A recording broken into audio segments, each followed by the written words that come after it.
জনতা জনার্দন শুনে হবেন কৃত, পুরুষ মানুষ দুই প্রকার, জীবিত আর বিবাহিত। সেদিন বইয়ের বিবাহ বার্ষিকী ছিল। হঠাৎ করে আমাকে জিজ্ঞাসা করছে, তোমার মনে আছে? বাবা, বইয়ের বিবাহ বার্ষিকী যদি মনে রাখা যায় তাহলে নিজের মৃত্যুর ডেথ সার্টিফিকেটটা হাতে ধরিয়ে দেবে। তো একটা গোলাপ ফুল এনে দেওয়ার পর বইয়ের অবস্থা, ম্যারেজ ডেতে বইয়ের হাতে যদি আমি দিই ফুল, তবে মনে মনে বলে আনলে না কেন একটা কানের দুল। পুরুষ মানুষ দুই প্রকার, জীবিত আর বিবাহিত। ও এমন একটা জীব, অ্যানাগন্ডার মতো, মানে পুরো গিলে নেবে, আবার কখনো অজগর সাপের মতো অর্ধেকটা গিলে অর্ধেকটা রেখে দেবে। মাঝে মাঝে মনে হয় ছেলেরা সালা বউকে যা ভয় খায়, যদি ছোট থেকে মা বাবাকে খেত তাহলে পাক্কা ডাক্তার কিংবা ইঞ্জিনিয়ার হতো।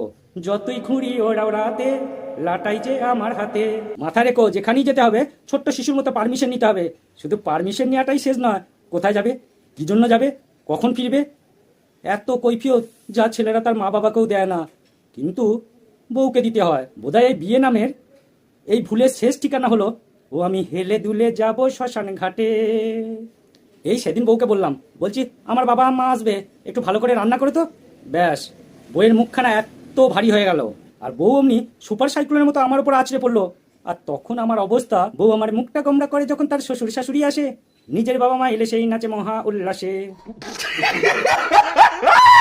সেদিন দেখি হঠাৎ করে বইয়ের কি ভালোবাসা, তখন আমার মনে হলো আমি বোধহয় ভালোবাসার সুনামির কবলে পড়েছি। পরে অবশ্য জানতে পারলাম যে ভালোবাসার সুরঙ্গের রহস্যটা কি। মানে আমাদের বিবাহ বার্ষিকী, বউ হঠাৎ করে বললো, তোমার মনে আছে? আমি বললাম, বাবা নিশ্চয়ই মনে আছে। আর এটা ভুলে গেলে চলে? এটা যদি ভুলে যাই তাহলে আমার মৃত্যুর ডেথ সার্টিফিকেটটা হাতে ধরিয়ে দেবে। পরের দিন চুপি চুপি একটা গোলাপ নিয়ে গিয়ে হাতে দিলাম। তারপর বইয়ের রিয়াকশন, ম্যারেজ ডেতে বইয়ের হাতে যদি আমি দিই ফুল, তবে মনে মনে বলে আনলে না কেন একটা কানের দুল। মাঝে মাঝে সারা কনফিউজ হয়ে যায়, জন্মটা বইয়ের পেটে না মায়ের পেটে। তখন আঙুল এরাম এরাম করে খেলাবে, তখন প্রত্যেকটা পুরুষ বাঁদরের মতো নাচবে। তাই সব পুরুষদের অবস্থা এখন, জনতা জনার্দন শুনে হবেন কৃত, পুরুষ মানুষ দুই প্রকার, জীবিত আর বিবাহিত। পুরুষ মানুষ শুধু বেঁচে থাকে বিয়ের আগে, আর বিয়ের পরে পুরো জীবন্ত লাশ হয়ে যায়। বিয়ের পরে তো তুমি হবে পৃথিবী আর বউ হবে সূর্য, সারাক্ষণ তোমার চারিদিকে ঘুরতে থাকবে।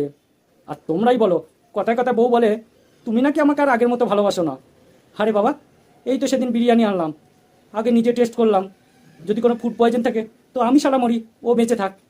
কোথাও গেলে চার চাকার সামনে আমি বসি, যদি অ্যাক্সিডেন্ট হয় তো আমি মরি, ও বেঁচে থাক। তাহলে তোমরাই বলো, আমি ভালোবাসি না? আরে মাঝে মাঝে যখন বউ আদর করে ঝগড়া করে, তখন বলে, জানো আমার বহু দূর দূর থেকে দেখাশোনা এসেছিল। হ্যাঁ বললাম, জানি তো, কারণ কাছের লোক সবাই জানে তুমি কি জিনিস, সেই জন্যই হয়তো দূর থেকে তোমার বিয়ের সম্বন্ধ আসছিল। তারপর থেকে কি আর বলবো, আজও বাড়ি ঢুকতে পারিনি, সেই রাস্তায় ঘুরছি।